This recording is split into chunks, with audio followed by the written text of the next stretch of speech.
이제 사람마다 정도의 차이가 있지만 이 사람들은 대부분 나름대로의 이 고통을 끌어안고 살아갑니다.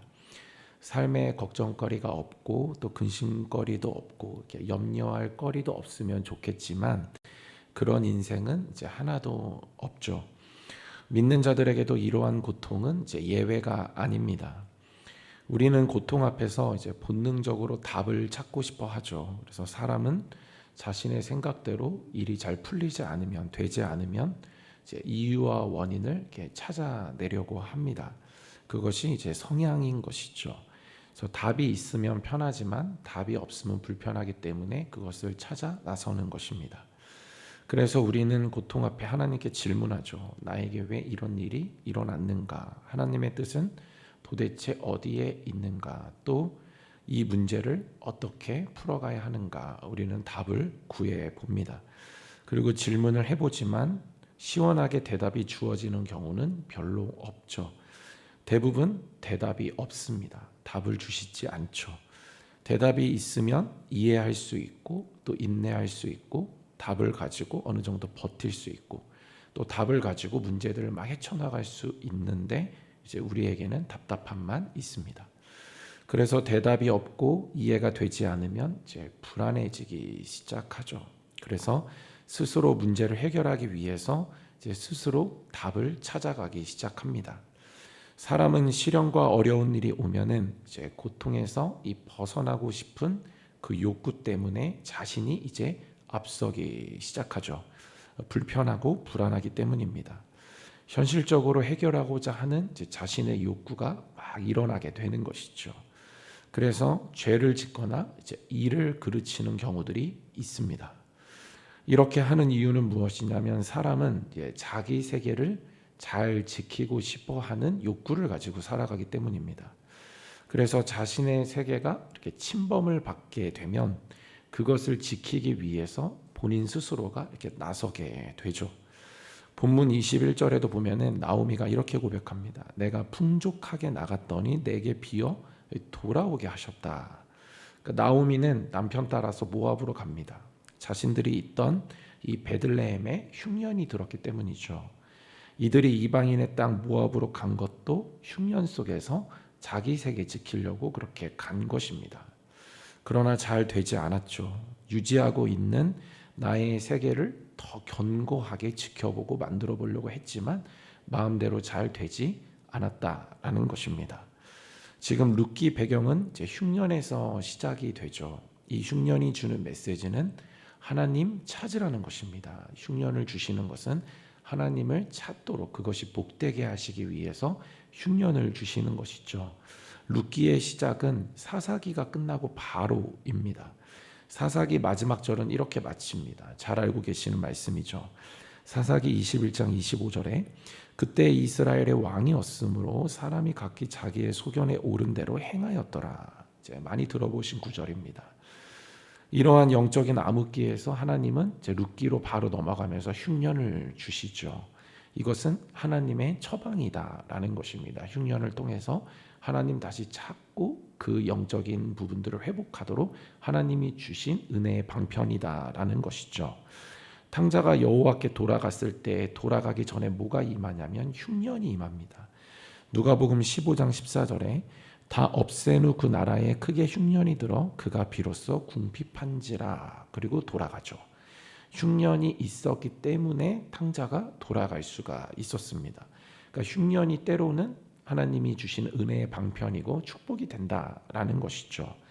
룻기의 시대에도 하나님은 흉년을 주십니다. 흉년에 여호와를 의지해서 그리고 여호와께서 해결하시는 것을 보도록, 그래서 그 신앙을 회복할 수 있도록 흉년을 주시는 것이죠. 그런데 이들은 하나님을 의지해서 문제 해결받기보다는 자신들의 인생 해결해 보려고 이방 땅, 모압 땅으로 갑니다. 그런데 다 비워져서 오죠. 자기 나라, 자기 세계 막 지키려고 계획 짜고 민첩하게 움직이고 뭐 해봤자라는 것입니다. 마음대로 되지 않는다라는 것이죠. 그런데 하나님 떠났다고 해서 자신의 방식대로 살아간다고 해서 다 안 되는 것도 또 아닙니다. 잘 되는 사람들도 물론 있죠. 그래서 성경은 악인이 잘 된다라는 것을 인정을 합니다. 하나님 떠나서 자기 세계를 잘 지키는 사람들이 있죠. 그런데 성경은 이것을 가지고 형통하다라고 말하지 않습니다. 시편 73편 3절하고 4절에 이렇게 되어 있습니다. 이는 내가 악인의 형통함을 보고 오만한 자를 질투하였음이로다. 그들은 죽을 때에도 고통이 없고 그 힘이 강건하며. 그래서 악인들이 더 잘 된다라는 거예요. 하나님 떠나서 막 자기 스스로 자기 나라를 막 개척하는데 더 잘 된다라는 것입니다. 잘 될 수 있다라는 것이죠. 그런데 본인은 너무 힘든 거예요. 본인은 나오미처럼 계속 비워져만 가는 것 같은 느낌이 드는 것입니다. 그래서 시편 73편 14절에 보면은 나는 종일 재난을 당하며 아침마다 징벌을 받아, 또 아침마다는 매일마다. 그래서 나는 계속 하나님의 뭔가 징벌, 그런 심판 가운데 있는 것 같은데 왜 저들은 하나님을 떠나서 살아가는데 저렇게 잘 될까, 뭐 이런 고백을 하고 있는 것이죠. 그런데 성경은 이것을 저주다, 파멸이다 라고 이야기를 합니다. 왜냐하면 하나님 없이 잘 되는 것은 회개할 어떠한 기회를 얻지 못하게 하기 때문이죠. 악인에게 형통은 처음부터 축복이 아니라 저주라는 것입니다. 왜냐하면 회개할 수 있는 필요를 느끼지 못하고 점점 사망으로 걸어가기 때문에 잘 돼도 그것이 문제가 된다라는 것이죠. 그래서 시인은 이렇게 고백합니다. 하나님의 성소에 들어갈 때에야 그들의 종말을 내가 깨달았나이다. 주께서 참으로 그들을 미끄러운 곳에 두시며 파멸에 던지시니. 잘 되는 것이 좋아 보이지만 가만히 잘 들여다보면 결코 그 인생이 형통한 인생이 아니고 파멸과 저주로 가는 그러한 비참한 인생이라는 것을 알 수가 있다라는 것입니다. 그 이유는 무엇이냐면 하나님께 돌아갈 기회를 얻지 못하기 때문이다라는 것이죠. 회개할 기회를 얻지 못하기 때문에 그들에게 이것은 복이 아니라 저주가 되는 것입니다. 하나님 떠난 형통을 가지면 하나님께 나아갈 가능성이 적어지게 되죠. 그러면 더 자기 마음대로 살게 되고 더 잘 되면 여전히 돌아갈 생각을 하지 못하기 때문에 그것이 파멸이 되고 독이 된다라는 것입니다. 그래서 오히려 비워지는 것이 마음대로 되지 않는 것이 복이 된다라는 것이죠. 오히려 내가 회개할 수 있는 기회를 받는 것이 진정한 축복이 된다라는 것입니다. 반대로 스스로 형통하면 절대로 돌아갈 수 없는 저주가 임하게 되는 것이죠. 결국 둘 다 힘들게 되는 것입니다. 하나님 떠나서 살아도 힘듭니다. 자기 마음대로 되지 않고 나오미처럼 다 비워질 수 있죠. 힘들어질 수 있습니다. 그런데 잘 된다라고 해도 그것은 하나님께 돌아갈 기회를 얻지 못하기 때문에 그것 또한 저주와 파멸이 되는 것이죠.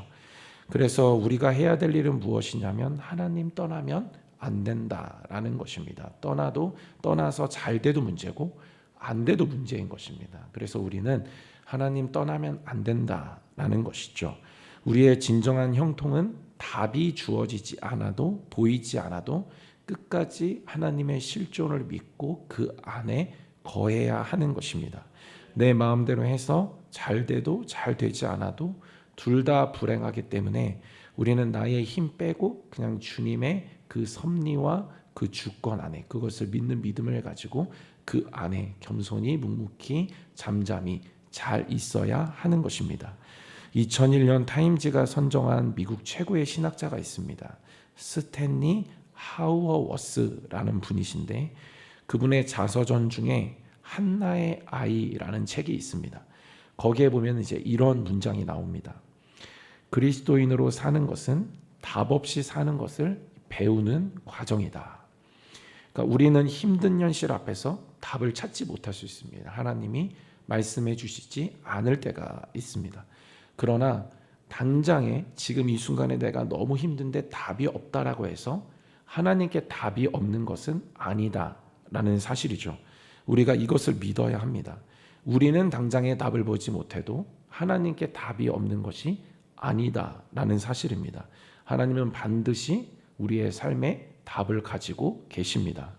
당장에 답이 보여지지 않아도 그 답은 분명히 하나님이 가지고 계시다라는 사실을 믿고 우리는 당장에 답이 주어지지 않아도 계속 하나님께 질문하는 자리를 지켜야 한다라는 것이죠.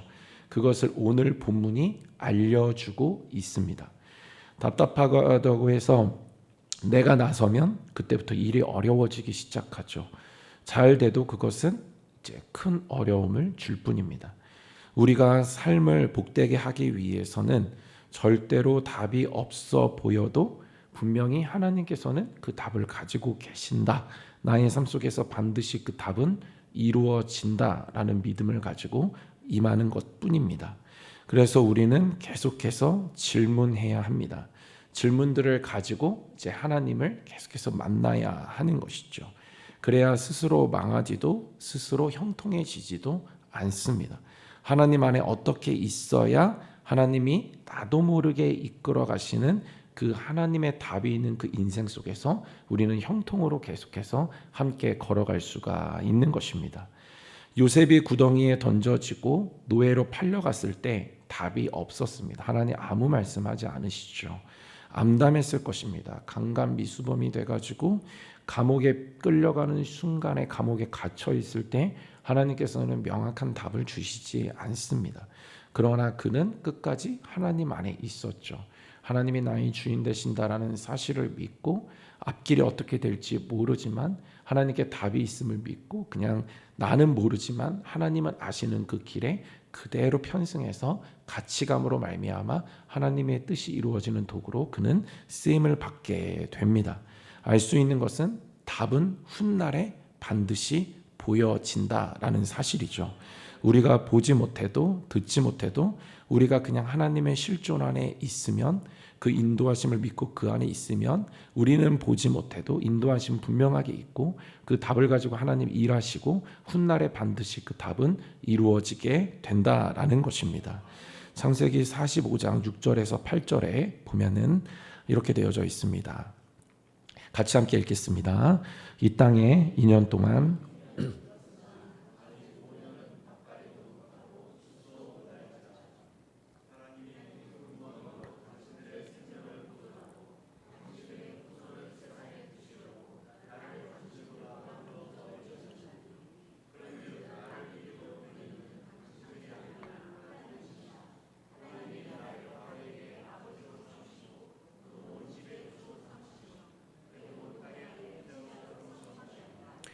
아멘.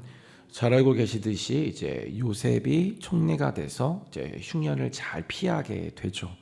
그러니까 인간의 방법을 다 써서 흉년 피하려고 하는 사람들과 이제 대비가 되는 것이죠. 그러니까 요셉이 이제 나중에 알게 되는 거예요. 다 훗날에 이루어졌을 때, 아, 내가 과정에선 답이 없었지만 그때 하나님은 답을 갖고 일하고 계셨구나라는 것을 요셉은 훗날에 본인이 총리가 돼서 모든 것들을 다 깨달을 수가 있었습니다.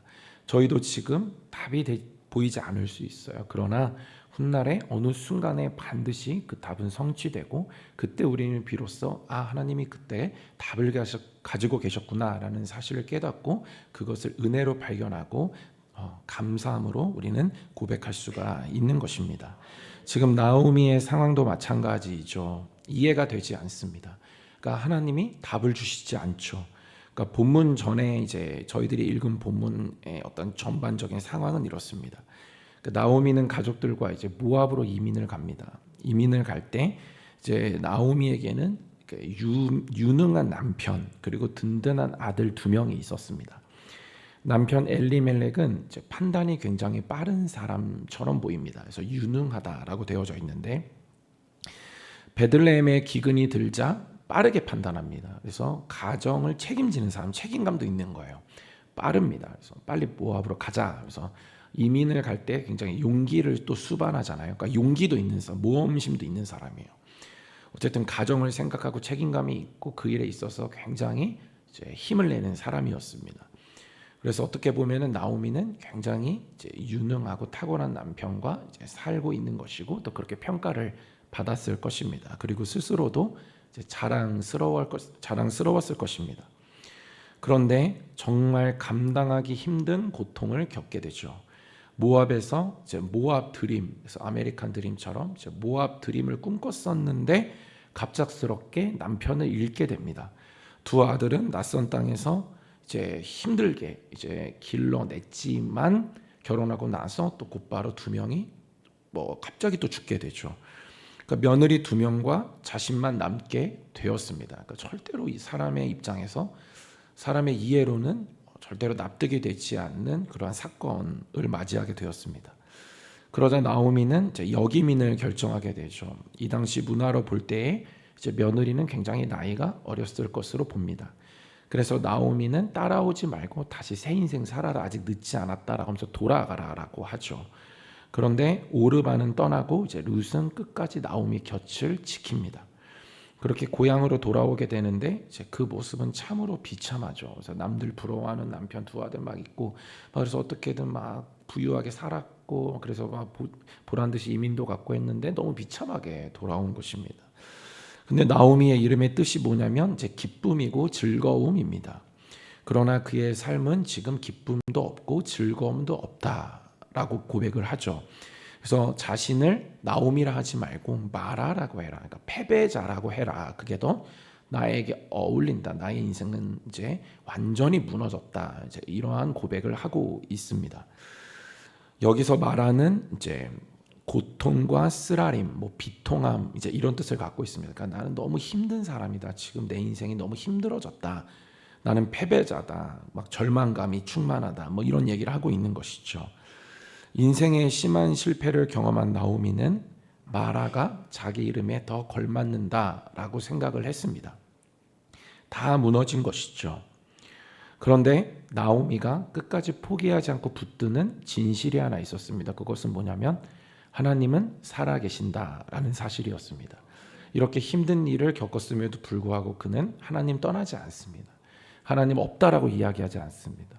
그는 하나님을 뭐라고 고백하냐면 나의 전능자가 되신다라고 그렇게 고백을 합니다. 그 전능하신 하나님이라는 고백 속에 그 실존을 인정해드리는 그 고백 속에 하나님께서는 어떻게 일하시냐면 훗날 나오미의 며느리 룻을 통해서 예수 그리스도를 태어나게 하시는 놀라운 영광으로 그것을 갚아주시고 그 답을 명확하게 보여주십니다. 예수 그리스도를 나오미의 며느리 이 룻의 족보를 통해서 나오게 하셨습니다. 답을 보여주신 것이죠. 나오미는 살아 생전에 그것을 보지 못했습니다. 요셉처럼 볼 수도 있고 나오미처럼 보지 못할 수도 있습니다. 그러나 성경을 보는 저희들은 알 수 있죠. 반드시 그 답은 이루어지고 그 순간에도 하나님은 답을 갖고 계셨다라는 것을 우리는 전체적인 이 룻기의 이 내용 안에서 우리는 그 사실을 명확하게 발견할 수가 있습니다. 하나님은 나오미의 그 전능하시다. 그럼에도 불구하고 하나님은 끝까지 전능하시다. 나의 삶은 이렇게 피폐해졌고 무너졌지만 하나님은 살아계신다. 나오미는 그렇게 끝까지 고백했고 그러한 믿음 위에 하나님께서는 다윗 태어나게 하시고 룻을 통해서 다윗 태어나게 하시고 결국엔 그 가문에서 예수님이 태어나게 하십니다.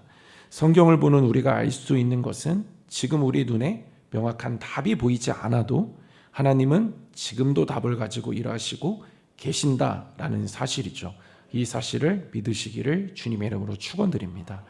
하나님께서 나오미를 통해서 일하신 것은 나오미가 하나님을 향한 주권의식을 끝까지 갖고 있었기 때문에 그 위에서 그 인도하심을 따라가는 나오미의 삶 속에서 그것을 펼쳐주신 것입니다.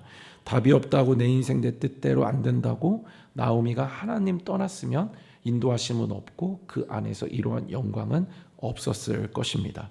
그러나 그는 끝까지 전능한 하나님을 고백하죠. 그리고 1장 8절과 9절에서도 보면은 하나님을 주어로 고백합니다. 그러니까 나의 주인이시다라는 것이죠. 나의 모든 것이시다라는 고백을 합니다. 그래서 8절과 9절에 여호와께서 너희를 선대하십니까? 여호와께서 하나님께서 모든 것의 주인 되시고 나의 주권자 되신다. 그리고 9절에도 여호와께서 너희에게 허락하시사 이렇게 여호와께서 주인됨을 고백하는 것이죠. 그리고 나오미가 얼마나 하나님 앞에 그럼에도 불구하고 신실하게 서 있었는지 룻의 고백을 통해서 우리는 또 알 수가 있습니다. 앞에 16절에 어머니의 백성이 나의 백성이 되고 어머니의 하나님이 나의 하나님이 되시리니. 그래서 이런 고백 듣기를 축원합니다. 저도 마찬가지고 정말 내가 정말 하나님 잘 섬기고 있어서 며느리가 자기 고향 버리고 따라올 정도로, 그래서 정말 내가 정말 어머니 하나님, 나의 하나님 되었으면 좋겠습니다. 그렇게 이런 고백을 듣는 저와 여러분들이 되셨으면 좋겠습니다. 그래서 그만큼 지금 나오미는 신앙생활을 잘 하고 있었다라는 것이죠. 그리고 오늘 본문 20절, 21절에서도 슬픈 고백이지만 하나님을 전능자이시다 고백합니다. 전능자가 나를 심히 괴롭게 하셨음이니라. 전능자가 나를 괴롭게 하셨거늘. 나오미는 하나님을 주권자로 고백하고 주어로 고백하고 전능자라고 고백합니다. 답이 없어도 하나님은 살아계시고 그 실존을 끝까지 놓지 않았던 것이었습니다. 전능하신 하나님 안에 계속해서 나의 무너진 삶까지도 드렸기 때문에, 그래서 알지 못하지만 답은 여전히 없지만 그 가운데 그냥 전능하신 하나님이시면 됩니다. 그 사실 안에 자신의 인생을 드렸더니 자신이 알지도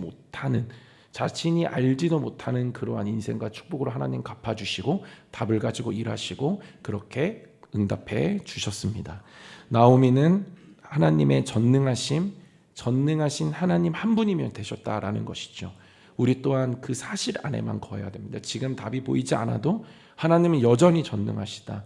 그 고백을 할 때에 우리 가운데 다시 믿음이 들어오고 그 믿음 안에서 우리는 전능하신 하나님을 끝까지 바라볼 수 있고 그 믿음 위에서 하나님은 우리가 답이 없고 답답함이 있지만 그럼에도 불구하고 계속해서 하나님은 답을 가시고 우리가 알지도 못하는 그런 위대한 축복을 위해서 계속 행하시고 우리가 알지 못하는 그 길을 계속해서 하나님 행하시며 따라오게 하시고 그래서 반드시 주님의 답을 이루어 주십니다. 본문을 통해서 제가 드는 질문은 무엇이냐면 나오미는 지금 굉장히 답답하다라고 하잖아요. 그러니까 지금 자기를 말하라고 해라 그러면서 뭐라고 얘기하냐면 다 비워져서 왔다 이렇게 얘기합니다. 그러니까 다 비워져서 왔다. 나에게 모든 것들이 다 손실되었다 이렇게 고백을 하죠. 그런데 보면은 채워주심이 있습니다. 그러니까 하나님께서 무엇으로 채워주셨냐면 룻으로 채워주셨어요. 그래서 보면은 22절에 룻과 함께 돌아왔다 이렇게 되어져 있습니다. 룻을 채워서 보내주신 거예요. 그러니까 나는 아무것도 얻은 게 없다. 다 모든 것들이 빠져나갔고 다 잃어버렸다라고 했지만 거기에 하나님은 룻을 채워주신 거예요. 그러니까 뭐를 할 수 있냐면 나오미는 몰라요. 지금 모릅니다. 다 비워졌고 다 없어졌고 그냥 지금 하나님의 명확한 답도 모르겠고 그냥 절망감 상태예요. 그런데 하나님은 거기에 뭐를 주셨냐면 지금 답을 주셨어요. 룻을 통해서 앞으로 답을 이루시잖아요. 그러면은 룻은 뭐가 되냐면 이때 나오미에게 답이 되는 거예요. 근데 나오미는 몰라요. 이것이 영적인 원리예요. 그러니까 뭐냐면 우리가 그 끝에 가서 분명히 과정을 돌아볼 때 알 수 있는 사실이 있다라는 겁니다. 그러니까 결론에 가서만 비로소 깨달을 수 있는 과정에 하나님이 심어 놓으신 답이 그때 비로소 발견된다라는 것입니다. 그런데 지금은 알지 못하죠. 지금 모릅니다. 왜냐하면 가봐야 아는 거기 때문에. 가면 이 과정에서 하나님 그런 답을 심어 놓으셨었구나. 그때 답이 없었던 것이 아니었구나. 이것을 우리는 가봐야 알 수가 있습니다. 그런데 우리가 그러면 가보지 않아도 지금 말씀을 통해서 우리가 다시 한번 교훈을 받아들이는 것은 무엇이냐면 가는 것은 그러니까 이루어진다. 그러니까 반드시 우리에게 결론과 결과가 있다. 하나님은 답을 이루신다. 이것을 우리가 믿는다면 지금 우리에게 보이지 않아도 분명한 것은 하나님의 답이 있다라는 사실입니다. 분명 지금 나는 보이지 않지만 반드시 하나님이 답을 이루시고 예전에 과거의 어떤 경험도 성경을 통해서 하나님은 과정을 보여주심으로 말미암아 이것을 깨닫게 해주셨기 때문에 지금 답이 없는 것이 아니다라는 것을 우리는 그 현실에서 믿고 평안 누리고 다시 하나님의 그 답을 계속해서 소망하면서 질문하고 그 자리를 믿음 가운데 잘 지켜야 한다라는 것입니다. 룻이 보아스를 만나게 되고 보아스와 룻 사이에서 태어난 아이는 오벳, 그리고 훗날 다윗의 할아버지가 되죠. 다윗의 가문에서 예수님이 나오게 됩니다. 마태복음 1장에서 족보에 룻이 있죠. 여자가 기록된 것이 굉장히 파격적인데 더 파격적인 건 뭐냐면 이방인이다라는 것입니다. 굉장히 파격적이죠. 족보에 이방인 여자가 기록된 것은 굉장히 충격적인 사실입니다. 동시에 엄청난 영광이고 명예이죠. 나오미를 통해서 하나님께서는 그 일들을 이루셨다라는 것입니다. 그런데 룻을 통해서 이러한 영광, 예수님이 태어나고 족보에 올라가고 지금까지도 기억되고 막 이러한 명예와 영광, 그러나 나오미는 그때 몰랐지만 지금은 하나님 앞에서 그 진실을 깨닫고 알게 되었을 것입니다. 반드시 하나님의 답이 이루어지는구나. 그때도 룻을 통해서 하나님은 답을 주셨고 답을 가지고 일하셨구나. 나오미는 그 하나님 앞에서 그것을 깨닫게 되었을 것입니다. 결과를 보면 과정에서 하나님의 일하심을 알게 되죠. 그래서 우리는 과정에서 하나님의 답이 보이지 않아도 우리가 보지 못하는 것이 전부가 아니다. 반드시 하나님은 우리 말씀을 통해서 또 그렇게 일하시는 방식들을 계속해서 보여주실 때 답을 두고 행하시기 때문에 지금도 반드시 내가 보이지 않는 것이지 답이 있다라는 사실을 우리는 믿고 그 자리에 있어야 합니다. 결과에서 가정에 하나님의 일하심이 있었다라는 것을 우리는 계속해서 알고, 그래서 결과로만 가정에서 보이는 답이 있기 때문에 이 과정에 분명한 답이 있다라는 사실을 우리는 믿고 계속해서 그 믿음의 자리를 사수해야 하는 것입니다. 말씀을 마무리하겠습니다. 우리의 삶은 늘 수수께끼이죠. 그러나 질문에 답이 없다고 해서 우리는 질문을 멈추어서는 안 됩니다. 우리는 계속 질문하면서 하나님 곁을 떠나면 안 됩니다. 반드시 그 답은 어느 순간에 하나님께서 주시기 때문에 우리는 질문하고 물으면서 계속해서 들려지지 않고 보여지지 않아도 답이 있다라는 것, 아직 내가 보지 못하고 발견하지 못한 것뿐이지 분명한 답이 있다라는 것을 알고 그 가운데 계속 주님과 교제하는 그 자리를 지키고 그곳에 있어야 합니다. 그럴 때 주님께서는 반드시 그 믿음 위에서 답을 보여주십니다. 깨닫게 해주실 그 영광 속에 과거를 돌아보고 가정을 돌아볼 때도 하나님의 떠난 손길이 하나도 없었다라는 것, 그것을 깨닫게 하시고 은혜 가운데 감사함으로 거하게 해주십니다. 질문들을 가지고 하나님 만나야 하고 질문들을 가지고 나도 모르게 이끌어 가시는 그 우리 앞에 펼쳐진 인생을 우리는 그냥 살아야 하는 것이죠. 그래서 지금 답이 없어도 답이 없는 것을 배우고 우리는 그 가운데 답이 있다라는 확신 속에서 답이 없는 것을 배우고, 그래서 나도 알지 못하는 하나님만 아시는 그 길을 우리는 계속해서 믿음 가운데 잘 걸어가야 하는 것입니다. 그때 비로소 인생의 어떤 순간에 하나님의 답이 분명히 이루어지고 그때 우리는 돌아보면서 하나님께 감사할 수가 있습니다. 답 없이 살아가기, 답 없이 사랑하기라는 책이 있습니다. 그래서 제가 좀 보았는데 그 내용을 소개해드리고 말씀을 마치고자 합니다. 읽어드리겠습니다. 물론 히브리서 11장 1절에서 믿음은 바라는 것들의 실상이라고 이야기한 것처럼 믿음은 장래의 것을 현재에 누리게 합니다. 눈에 보이지도 않고 너무 멀리 있는 것 같은 소망을 앞당겨서 지금 당장 내가 맛보고 경험하는 것으로 만들어준다는 의미에서 믿음은 정말 놀라운 것입니다. 그러나 그 믿음도 우리가 두 발을 딛고 살아가는 현실을 회피하거나 부인하게 하지는 않습니다. 이 과정을 살아가는 우리에게는 믿음이 흔들릴 때가 너무나 많이 있습니다. 우리의 이런 연약함을 아시는 하나님께서는 성경에서 과정으로서의 삶에 대한 이야기를 가볍게 생략해 버리지 않으셨습니다. 아시겠습니까? 뭐냐면 성경에서 하나님은 과정을 기록하고 계신다는 거예요. 결과만 기록해도 되거든요. 그래서 그냥 룻을 통해서 예수님이 태어났다, 그 가문에 예수님이 있다, 그것만 이야기해도 되는데, 결과와 응답만 이야기해도 되는데 하나님께서는 과정을 기록해 놓으셨다라는 것이죠. 그 이유는 뭐냐면 저와 여러분들을 위해서 그렇게 하셨다라는 것입니다.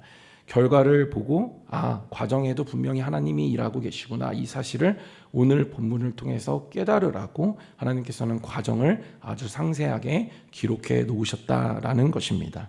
저는 저와 여러분 모두가 정말 지금도 분명하게 우리는 알지 못하지만 하나님의 답이 있다라는 사실을 반드시 믿음으로 붙드심으로 말미암아 그 답이 이루어지는 그날을 잘 맞이하시고 또 그날에 답이 이루어지는 그날에 여기까지 인도하시는 그 하나님의 손길과 그 은혜 속에 기쁘고 감사하고 계속해서 그 앞에 감격하시는 저와 여러분들 모두 되시기를 주님의 이름으로 축원드립니다.